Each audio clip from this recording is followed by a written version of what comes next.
กินไปเลยน่ะแหมนอนอะไรนี่ว่าแต่เฮาลูกบ้ามีกินชิ้นหมูเด้ก็สิแฉบ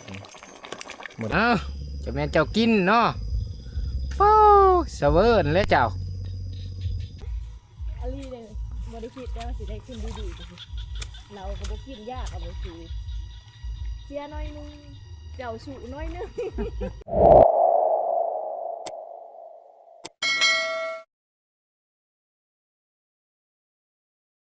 ครับทักทายสบายดีตอนเช้าๆทุกคน คือเมื่อนี้หลังจากเฮาลงมาแต่ป่านะกะสีสืบต่อภารกิจก็คือดำหน้าคือเก่า แต่ว่าโอ้ปีนี้ย่อมครับว่าผลมันบ่ค่อยดีปานใดแต่ละมือนี้เฮามีแต่สูบน้ำดำเอานะกะดำบ่ล่วงบ่ลายดอกมือละหล่องช่องหล่องผลมันก็บ่ตกมือขึ้นปากหันที่ว่าทีมงานเอาโทรนำหันก็ตกอยู่ แต่ว่ามันแดดร้ายแหละก็เลยตกลงมาแหละน้ำมันก็บ่ค่อยอยู่เฮาก็เลยจะเป็นต้องดูดแต่ว่าจักเฮานี้มันนอกแหละเครื่องนึงก็ไปเอาจักทางบ้านนะมาสูบต่อก็ยังบ่ล่วงบ่ลายกะเฮานี่ก็เริ่มสิเบิดตาหนึ่งแหละตาที่ช่องนี่ก็จกน้ำเลยกำลังลกวาดนี่นะพุ่นยังแถวนี่4 หล่องแล้วก็นี่บ่ทันไทยหน้าหุดหล่องหนึ่งเพราะว่ามันแข็งหลายเขาก็เลยดำบอลที่มีน้ำแล้วก็เขาก็สูบเอาบอลที่ไทยหน้าหุดแล้วนะ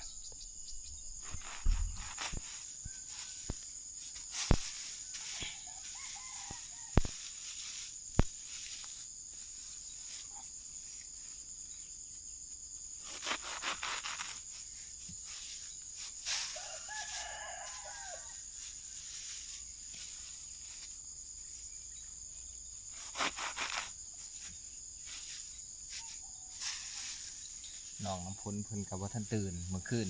พาเพิ่นไปเล่นสไลเดอร์เพิ่นอยากไปนะเลยพาเพิ่นไป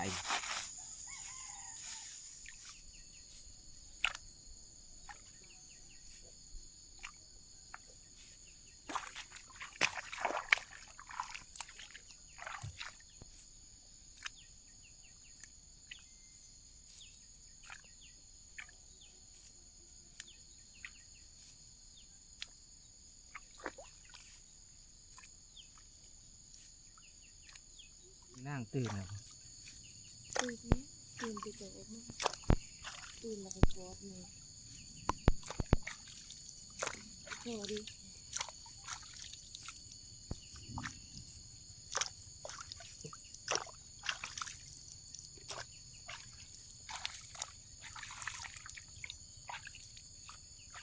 ตื่นแล้วก็นอนต่ออีกเท่าแล้ววะ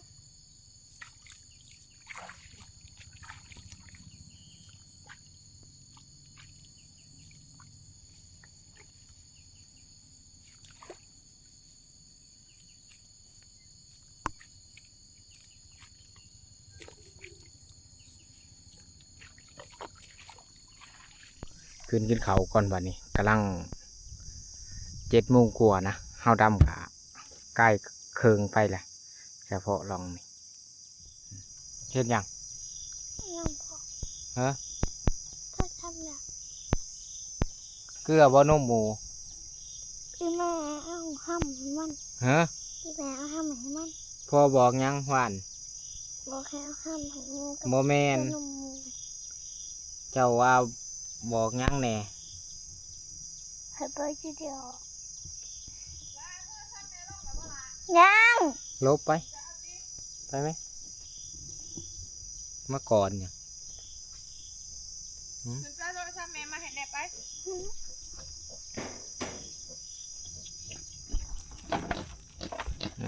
นี่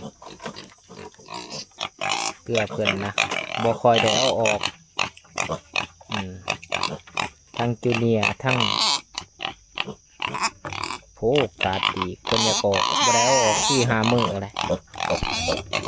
ออกบ่นำพ้นแต่งตังให้ก็ให้เพิ่นกินนมเพราะว่าเฮาเอามากอะยังบ่ทันออกนุ่มเถื่อนะ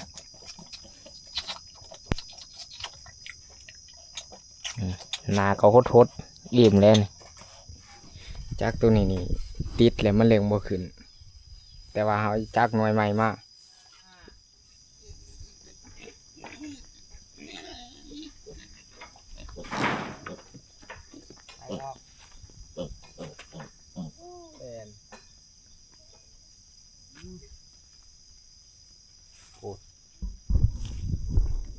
บ่อยปล่อยแล่นไปหาหมากกะลั่นแต่ว่าหมากกะลั่นพาแต่เฮาตัดหางนี่จ่อยทุกคนแล้วก็รอบล่าชุดนะพาไปหักโคมเพิ่นแห้งเพราะว่าน้องมาบ่ทันขวบปีไปมือที่ชองหลักมาทั้งด่วนไปเพราะว่ามันหักโคมเกินจากม้าที่ว่าหุ่นใหญ่โตใหญ่นะแล้วก็คือเห็นสภาพเป็นคือม้าโชว์โอ้สิปอนนุ่มถ้าเป็นเชยอีกกินบ่นี่กินกระดูกเหรอแหละ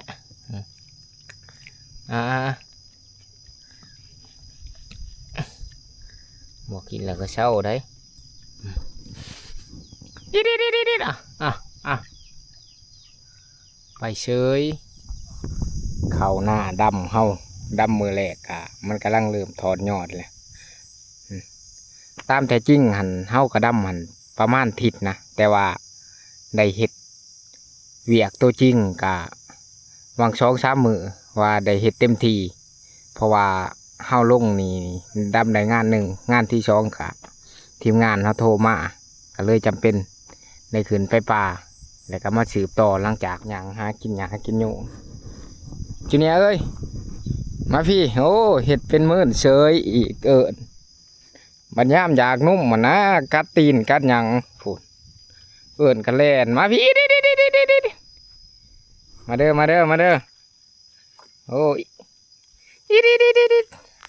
มาทันได้ไปซื้อหัวอาหารมาให้เพิ่นตอนยังหน่อยหันเอาซื้อหัวอาหารมานะนี่บ่ได้เลี้ยงนุ่มเพิ่นแล้วก็ให้กินแต่ห้ำดุนยางกินไปเลยนะแหมนอนอะไรนี่ว่าแต่เฮาลูกเบิ่งไปหากินเด้อคือบ่ไปกินบักเดือยำยั้งกดนี่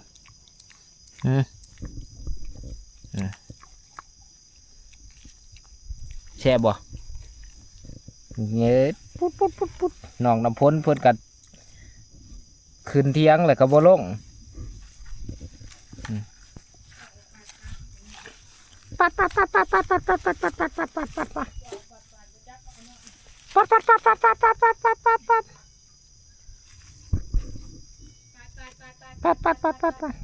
นอนแน่บ่ได้เอาออก3-4 มื้อบ่ทันหาวทันหันเบิ้งแขวเฮ็ดปิกินี่แหละถ้าว่ามันใหญ่เต็มที่แหละแขวตัวนี้นี่มันสิออกขึ้นมาแบบนี้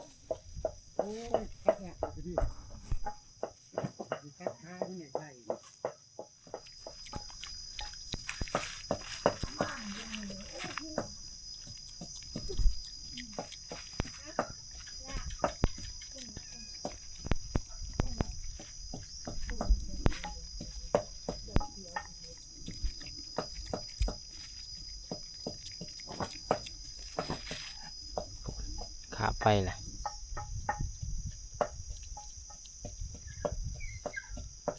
ถ้าว่าเวลาพ้นลิ้นอย่าแกล้งลุงไหมไล่นี่บ่อยากไปใกล้โอ้นี่ดินี่นะนี่ตัวนี้กำลังผล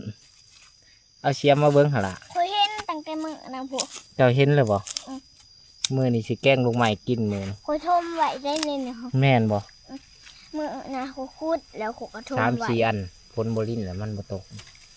ไผเสียฉาบอย่าจับมุดเบิ่งเลยพ่อสิเบิ่งนี่ใหญ่ซำใด ไง50 กิโลไม่ โอ้50 กิโลโหบ่ได้50 กิโลอันซำใดนี่ มืออันเอาเขาเอาให้ง่ายกว่าจ้ะ คือเอา นี่ค่ะเขาเอาเนี่ยนี่ค่ะ เอาในไส นี่ละ มุดบ่เห็นบ่มุดนะ เขาปอกไว้แล้วมันจะเกิด แนงมัน นี่ อันหนึงนี่ก็ แค่นี้ น มัน มขาว ถ้าว่าพ้นลิ้นนี่บ่อยากฆ่าไก่ลูกไม้ไล่นี่ช่องก้อก็ได้กินคือก้อนนะคะหลายได้ในหันชามก้อเพิ่นเอามาปลูกแต่ด้นๆนะเอามาปลูกอย่าเฮ็ดได้ล่ะ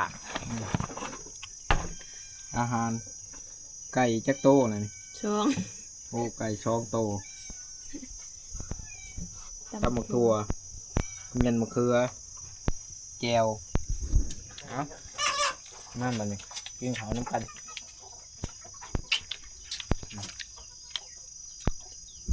หัวหองอีกแล้ว ปล่อย อีดิ หัวหองอีกแล้วฮะ ไปจุเนี่ยยี่ดิ โอ้ ปล่อยให้เพิ่นออกดุดถ้าว่าได้ปล่อยเอิ้นก็บ่อยากมานี่ยึดเอ้ย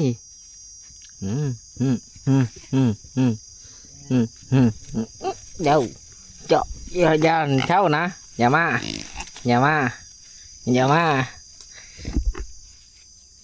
นอนแน่เห็นว่า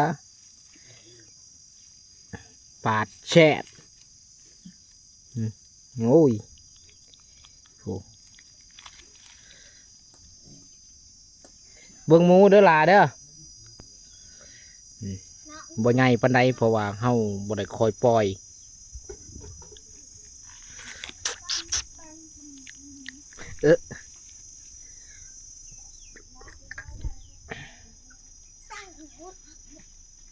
กับหญ้านี่มากขนาด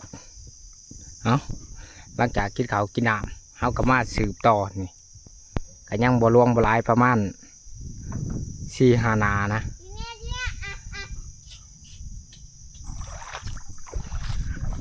นี่จุดที่เฮานั่ง เพราะผู้ชายเป็น มีทั้งสมกินพร้อมมาคอนี่เป็นงูนอยู่ เริ่มหมกดแล้วนะนี่ใช้ละปิดมาเบิ้งค่ะแซ่บอยู่บ่ ส้ม ชมบ่นี่ดินี่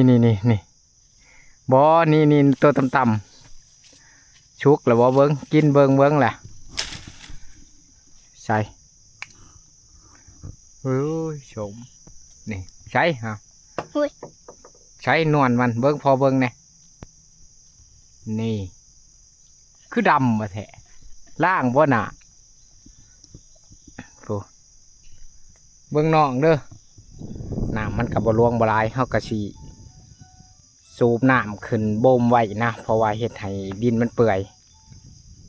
ประคอเลี้ยงลูกผู้ยุบยิบผู้เบิ่งสิลองแกงเบิ่งมาฆ่าแม่มัน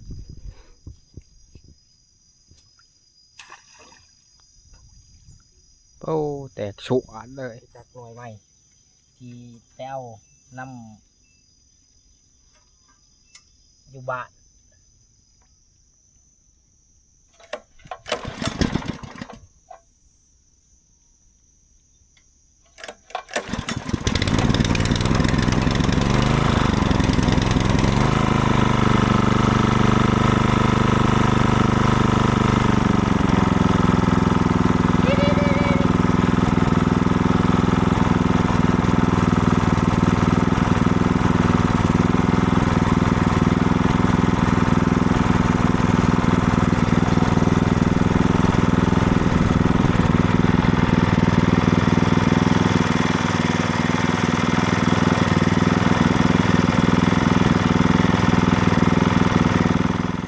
หลังจากขึ้นแต่ดำหน้าเลยค่ะ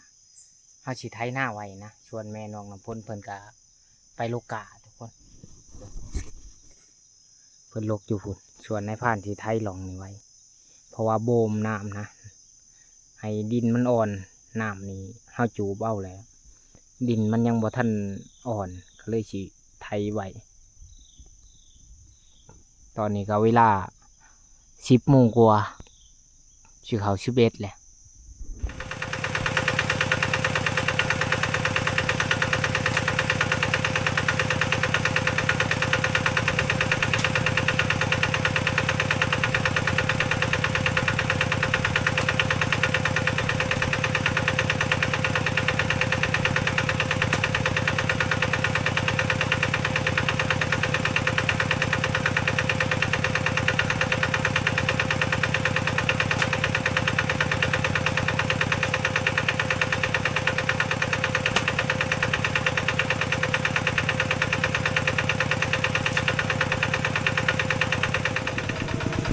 เอาไถแล้วละบัดนี้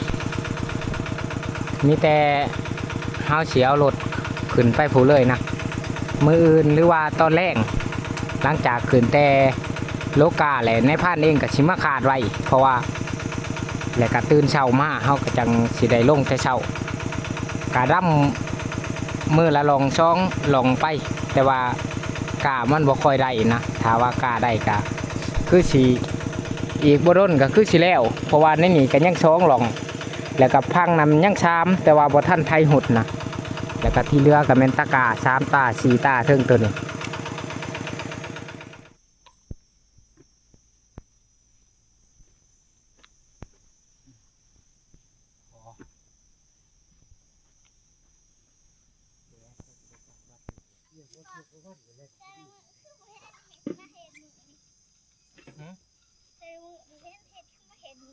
เจ้าหันมาตากยังเด็ก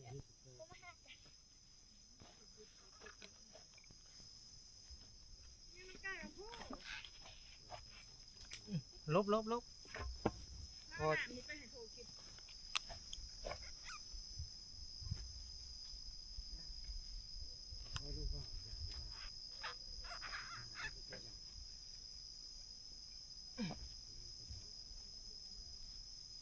้พอแล้วลูกใหม่โอ้ อยู่หุ่นจะมีครับวะ ได้แต่กระโตดมันเลยเนาะ ตัวมันมุดดินนี่บ่ได้อีกแล้วบ่พอมาแต่ตัวมันพ่นขึ้นนี่แม่นบ่พลแม่เจ้าอันตัวมันมุดดินนี่หาบ่ได้เนาะ คุณได้เปล่านี่ เมื่อยดิหอมแก้มแน่หอมใช้แน่หอมใช้อีก เจ้าคือบ่ไปอยู่นำแม่บ่เป็นหยัง คุณได้เปล่านี่ เวลาพอขึ้นไม่เมื่อยเจ้าคือมากอดคอ ขอ เอาบ่แม่ใหม่ หืม เป็นหยัง บ่อยากเอาอีสั่งวะ ฮะ อีสั่งวะ เป็นหยังคือบ่อยากเอาบ่ละเอาบ่สะพอใหม่ เป็นหยัง เป็นหยังคือบ่อยากได้แม่ใหม่ บ่อยาก ฮะอยากได้แม่ผู้ใด บ่อยากตึก เดี๋ยวจับที่ไหนไปหาน้องจีเนียเด้อ บ่ไป ข้าแต่เก่าแถวบุ่ง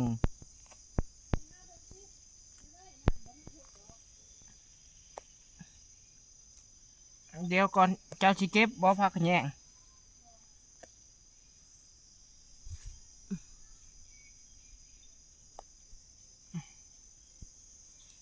นี่ยังเด้อใช่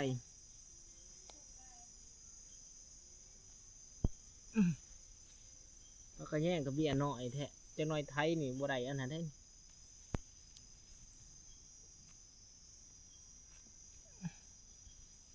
พักแยงก็กำลังเป็นเบี้ยนี่แมนเบิดเลยปีจีพระจ่าแต่ว่าเฮาบ่ทันไทยหน้าหุดมันเลยเกิดเอาแกงใส่ลูกไหมพอดีหอมชำนี่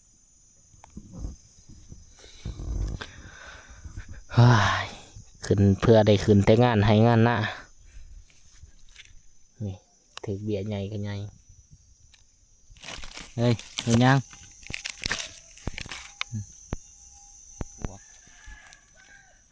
นี่เฮ็ดปัวกำผาดอกมาเริ่มเทิมดำๆเลยเอานี่น้ำซากับว่าท่านหลวงท่านหลายปีนี่ผ่าพลบดี แต่ว่าคึมมาอีกแล้วฝนนี่โหคึมชื่อๆแต่บ่ตก ขึ้นมาใหม่โหลดมาใหม่จ้ะโหลดมาใหม่ถูกจ้ะ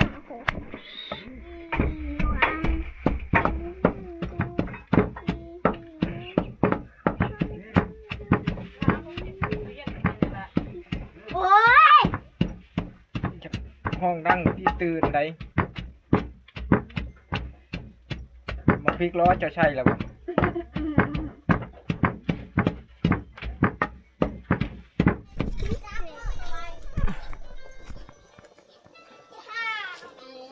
ปากดูพล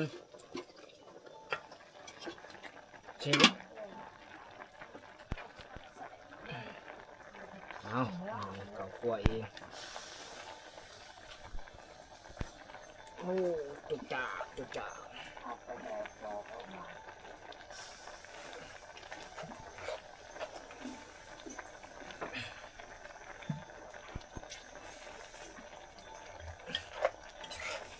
มีกระดูกหมูเด้ใช่เนาะ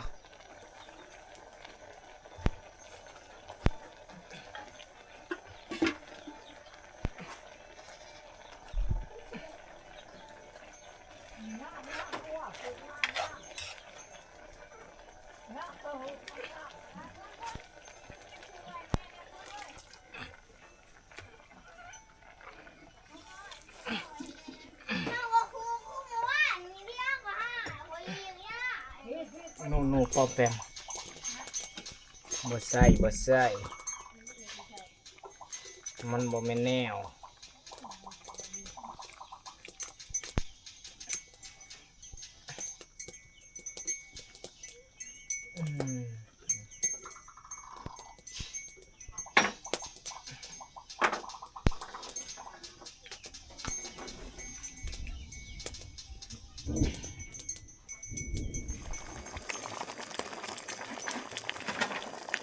อย่างดีแต่ตะวันเอาดีหอมฉันโอ้ควันนี่ก็กระถึกเลย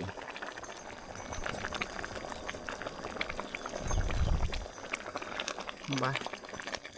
มีปีนชิ้นหมูเด้ไปสิแฉะบ่ได้กินดนเลยโอ้ย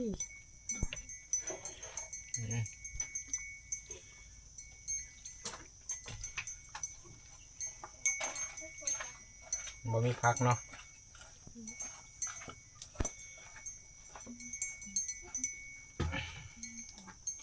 หอยกินได้พล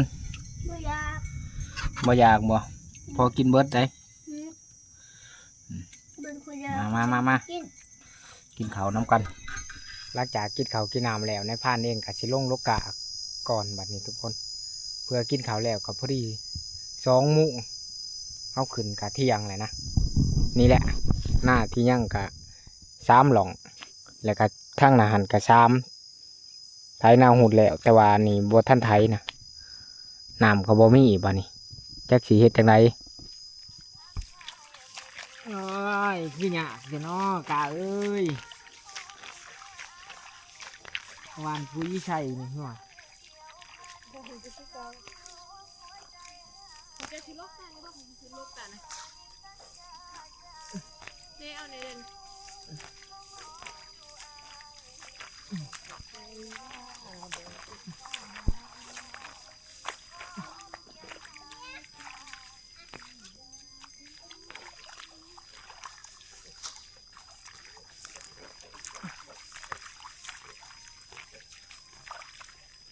เฮ้ยทำมือตีต้าแล้วป่ะ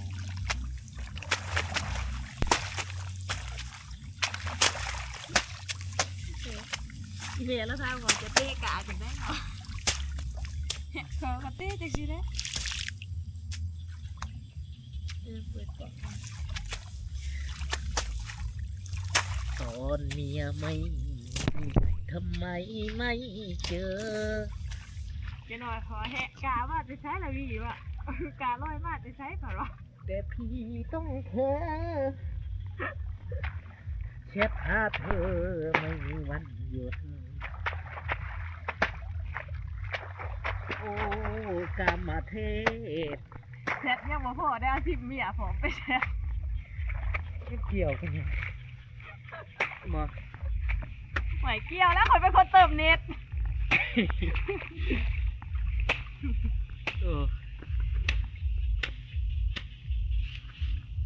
คอยถามมันนะเอาบัวเมย์ใหม่บอกเพิ่นว่า ข่อยก็ทำมาเนาะนางเอาพ่อโผล่ใหม่บ่คือว่าเอาจ้ะ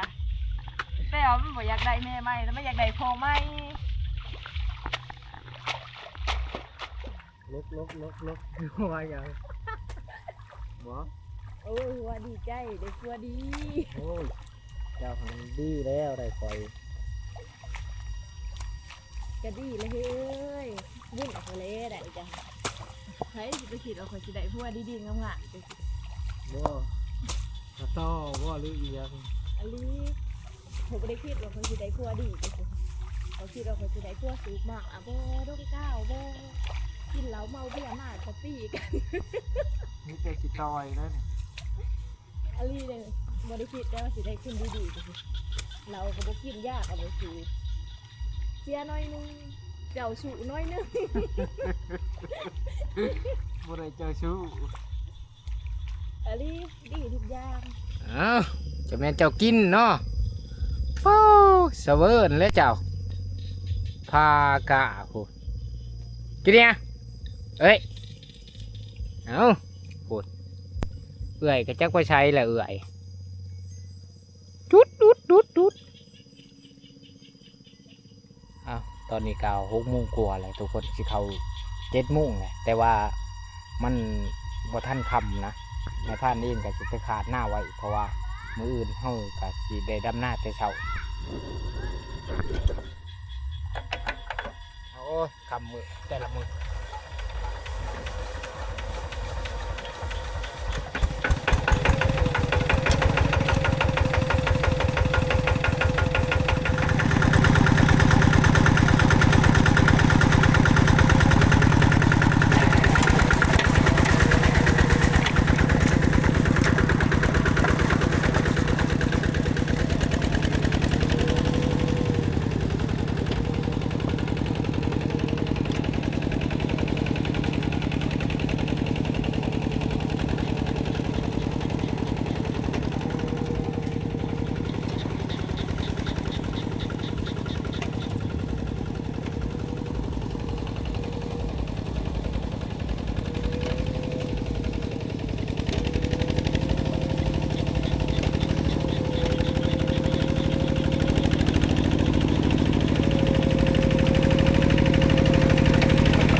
โอ้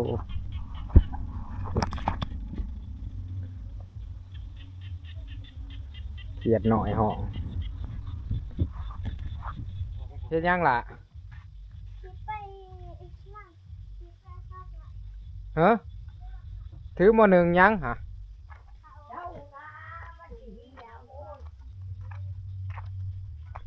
มาเข่าโอ้มาจักถ้วยเหรอ คอยเต็มคอยหัวเต็ม ถูด เอามาให้ สีไปใช้คือใช้ชุดขายาว นะที่ไม่ได้ที่สุด สีไปใช้ไรเด้อไปกับไผ นะ อาบอยู่บ่เลยนะเบิ้งหนา เอา โอ้ยผมกับบ่มี เอาโอนนะ เช้าตี นะ พอแล้ว โอ้เป มืออื่นและสิกินข้าวแฉบกำลังเห็นมาเขาหาว่าเช้าคือเช้าไปตาออกแท้ พี่ช่างออก โอ้ยเสือนี่กะพอแล้วมาคู่มือเด้อ